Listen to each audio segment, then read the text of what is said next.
Capítulo 512. Depois que Klein recuperou seu chapéu, a característica Beyonder do Bispo Millet já havia sido totalmente condensada. Era apenas do tamanho de um polegar e era translúcida e de cor azul claro. No entanto, de vez em quando, listras verdes apareciam como um maremoto que se aproximava de um tom preto. Abrindo o cilindro do revólver, Klein sacudiu, jogando no chão os cartuchos vazios que eram dourados, prateados ou de latão, criando sons de tilintar nítidos. Então, calmamente pegou um recarregador rápido que havia preparado anteriormente e carregou outras balas Beyonder na arma. Depois de fazer tudo isso, guardou o revólver, curvou-se para pegar a característica Beyonder do Bispo Millet e enfiou-o no bolso sem prestar muita atenção. Klein pegou sua bengala e voltou-se para o grupo depois de dar alguns passos. Ele puxou uma estatueta de papel e a sacudiu como se estivesse chicoteando. Pá! A estatueta de papel foi rapidamente incendiada. Voou de sua mão e se transformou em partículas de luz escarlate que caíram no chão, extinguindo-se em pó. Que legal! Denton esqueceu a dor da queda e olhou atentamente. É como se o tio Sparrow estivesse soltando fogos de artifício. Donna assentiu concordando com as palavras do irmão.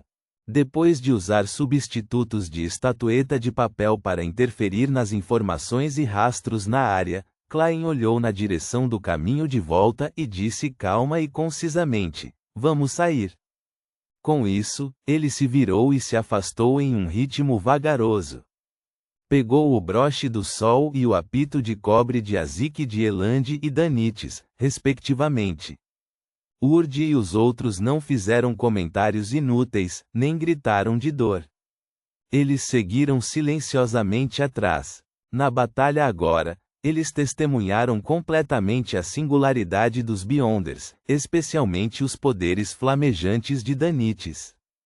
Foi o mais atraente e óbvio. Isso os deixou com uma impressão profunda, fazendo-os perceber que isso não era algo em que pessoas comuns pudessem intervir. Tudo o que eles podiam fazer era seguir as instruções e seguir de perto. Só assim eles poderiam garantir sua sobrevivência. Comparada a Danites, a batalha entre Klein e Bishop Millet envolveu principalmente lâminas de vento invisíveis e o domínio da psique verdadeiramente intangível. Além da luz sagrada que parecia descer dos deuses e a visão assustadora da perda de controle do Bispo Millet, toda a batalha parecia completamente calma, então não causou choque nos espectadores. Ao passarem pela área em que haviam acabado de entrar, Cleves, Cecile e os outros pararam de repente. Eles viram o chão coberto de rachaduras densas por toda parte.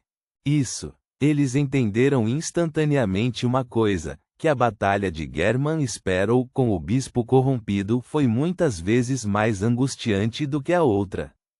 Uma sensação de horror e segurança surgiu ao mesmo tempo em que todos eles aceleraram o passo. 20 ou 30 segundos depois, Klein parou na rua em frente ao escritório do telégrafo. Ele disse ao capitão Eland de maneira impassível: "Você quer enviar um telegrama?" Depois de dizer isso, ele não pôde deixar de lembrá-lo: "Não force a entrada." Tudo bem. Nesta estranha noite, Eland foi igualmente cauteloso. Ele deu alguns passos rápidos para o escritório do telégrafo e bateu na porta 3 vezes. Tum, tum, tum. Em meio a um som ligeiramente abafado, alguém de dentro perguntou: "Quem é?" Klein, que já estava de guarda, de repente franziu a testa, porque quem falava era um homem. Eland também ficou intrigado. "Quero enviar um telegrama." "Quem é você?" Lembro que antes a pessoa de plantão era uma dama. O homem lá dentro respondeu calmamente: "Sou Paavo Kurt, colega de Melanie. Ela está bem, ao meu lado." "Ela está bem." Assim que Paavo Kurt terminou de falar, a voz feminina de antes imediatamente seguiu: "Sim, estou indo muito bem." Você não precisa mais procurá-lo. Paavo Curti está de volta. Amiga, sua tradição não diz para não atender ou abrir a porta. Como Paavo Curti entrou? Klein resistiu ao impulso de questioná-la. Elande deu um passo para trás e limpou a garganta. Gostaria de enviar um telegrama para a sede da Igreja das Tempestades. Sinto muito, mas não podemos abrir a porta, Paavo Curti respondeu sem emoção. Elande também sentiu a estranheza do assunto e não ousou forçar. Em vez disso, ele propôs um plano alternativo. Você pode enviar para mim e passar o comprovante para mim pela fresta da porta? O conteúdo é sobre as mudanças anormais no Porto Bansi e a morte do bispo Milley e do padre Jaice. Deve ser assinado por Elande. Tudo bem. A voz de Melanie foi sumindo, como se ela tivesse voltado ao telégrafo. Depois de esperar um pouco, ele ouviu sons de batidas e, em pouco tempo, uma cópia do rascunho do telegrama foi estendida pela fresta sob a porta. Elande se abaixou para pegá-lo, resistindo à vontade de espiar pelas frestas. Ele olhou para o rascunho do telegrama e seu nariz de repente se contorceu. Sentiu um leve cheiro de sangue no papel. Ele inclinou a cabeça e olhou para German Sparrow, usando os olhos para informá-lo de que havia um problema com o telégrafo. No entanto, ele foi recebido com um olhar profundo e imperturbável, além de palavras ditas em tom calmo e indiferente. Voltemos para o navio. Depois de lançar essa frase, Klein virou-se imediatamente e caminhou em direção ao final da rua, sua figura gradualmente se misturou à névoa fina. Carregando uma lanterna quebrada, Danites imediatamente o seguiu. Sem hesitar, Dona e os outros fizeram o mesmo. Depois de ponderar em silêncio por 2 segundos, Elande pegou o rascunho do telegrama e correu atrás do grupo. Nenhum outro som saiu mais do escritório do telégrafo. Estava estranhamente quieto. Reticências. Talvez devido ao extermínio do bispo Milley corrompido, Klein e os outros não encontraram mais nenhuma pessoa sem cabeça em capas pretas em seu caminho de volta. Cabeças mofadas foram vistas apenas 2 vezes e foram facilmente tratadas. Depois de caminhar por um período de tempo desconhecido, eles finalmente avistaram o cais e a ágata branca, com a luz das velas. Essa visão fez Urd e os outros recuperarem as forças. Eles passaram de uma caminhada rápida para uma corrida, até chegarem ao final da passarela. Klein ficou de guarda abaixo deles com sua bengala manchada de sangue até que todos estivessem a bordo, então com um puxão, ele saltou e chegou ao convés com apenas alguns passos. Naquele momento, Elande já havia começado a reunir seu primeiro imediato, segundo imediato, contramestre, comandante de artilharia e outros subordinados. Ele os fez reunir os marinheiros, ajustar os canhões e se preparar para partir a qualquer momento. Embora sair do porto à noite apresentasse riscos de segurança não triviais, seria a melhor maneira de evitar o perigo se a situação piorasse. Tio Sparrow, Dona segurou o irmão pela mão e trotou até o lado de Klein, atormentada por um monte de perguntas. Klein acenou com a cabeça, apontou para a cabine e disse: "Volte para o seu quarto primeiro. Falaremos sobre isso amanhã." O perigo não acabou.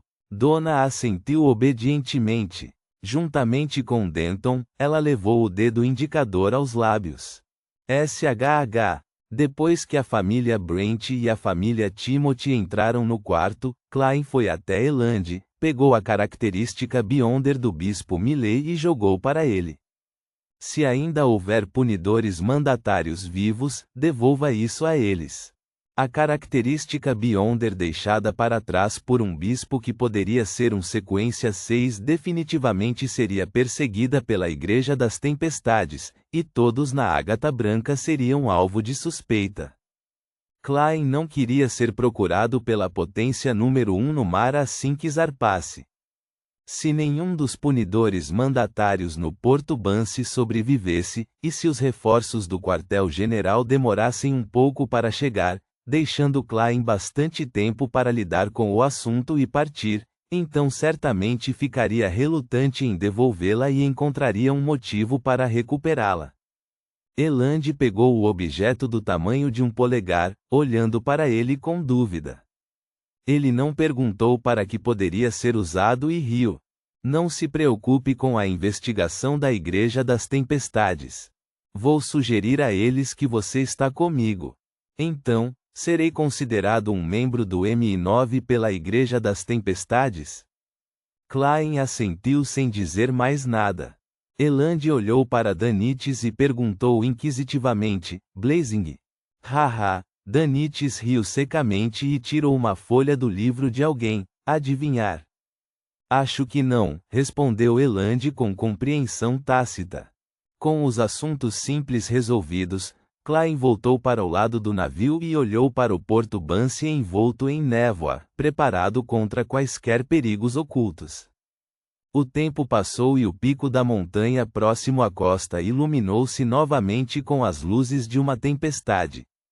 Luzes de prata e relâmpagos violentos varreram a área sem restrições antes de gradualmente se acalmarem. A névoa no Porto Banse começou a se dissipar e a luz da lua carmesim ficou mais clara. Acabou? Mesmo depois de ver isso, Klein ainda não ousava relaxar completamente. Meia hora depois, 3 homens que afirmavam ser os punidores mandatários chegaram ao cais para ver o capitão Eland.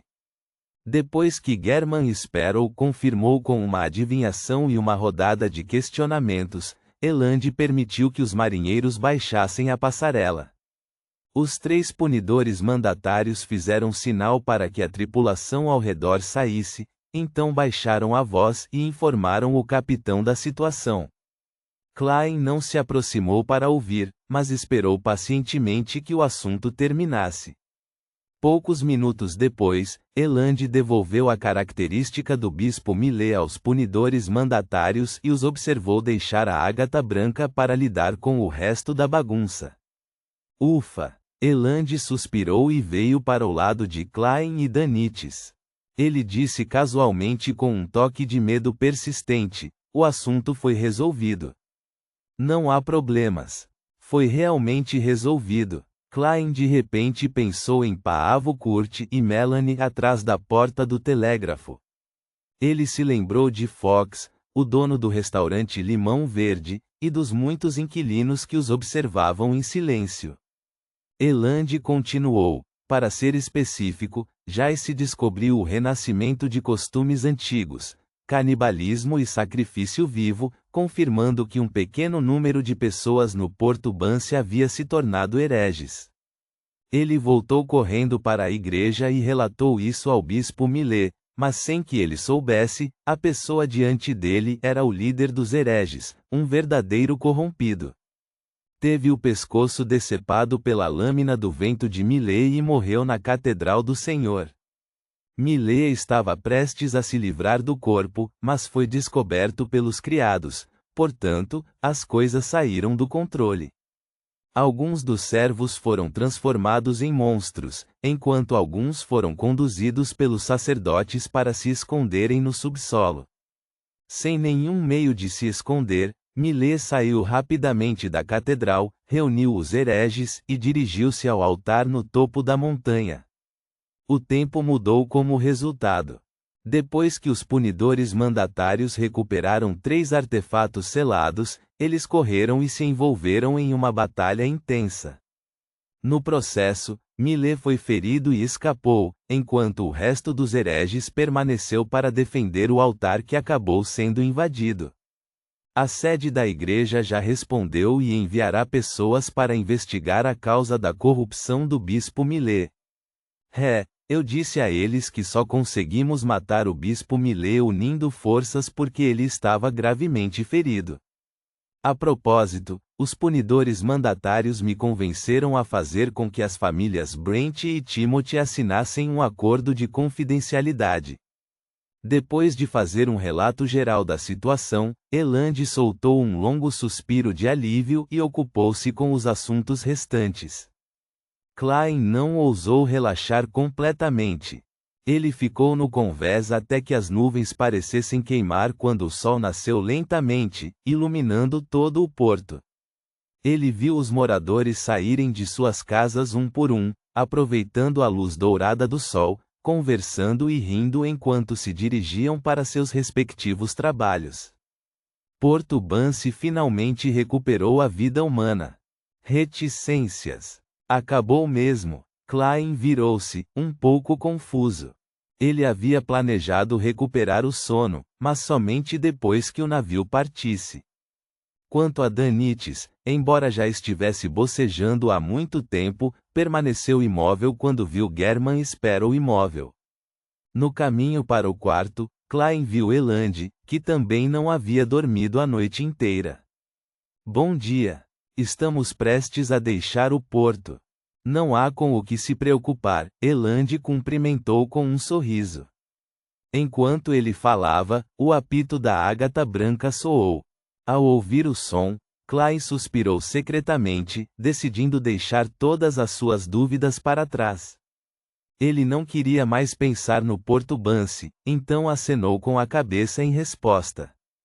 Eland esticou o pescoço e comentou com um suspiro: ontem à noite, tive a sensação mística de que o antigo Binsi e o moderno Porto Bansi se sobrepunham. Klein pretendia passar por ele quando de repente entendeu uma palavra e perguntou com uma expressão séria: Binsi? Esse é o antigo nome de Porto Bansi. 300 ou 400 anos atrás, chamava-se Vila Binsi. Mais tarde, devido à sua pronúncia e outros fatores, gradualmente evoluiu para Bansi, Eland explicou rapidamente. As pupilas de Klein encolheram quando ouviu a resposta. Ele lembrou muito claramente que o espírito maligno na relíquia subterrânea de Backlund uma vez mencionou que se alguém quisesse encontrar um dos fundadores da Rosa da Redenção, o antigo rei dos anjos, Médici e seus descendentes, poderia ir à Vila Binsi para tentar sua sorte. Binsi. O coração de Klein pareceu congelar, centímetro a centímetro. Um calafrio irradiava das profundezas de sua medula óssea. Ele voltou a olhar para o porto, para as cenas do escritório do telégrafo com suas portas hermeticamente fechadas e os inquilinos do restaurante Limão Verde que o encararam em silêncio.